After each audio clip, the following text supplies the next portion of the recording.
এই যে এগুলো বাবা মার জন্য তো সব নিয়ে গিয়েছিল, কিন্তু পরে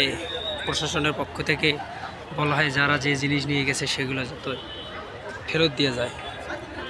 সে কারণে সবাই এগুলো ফেরত দিয়ে গেছে। এটাকে ফ্রিজ নাকি এসে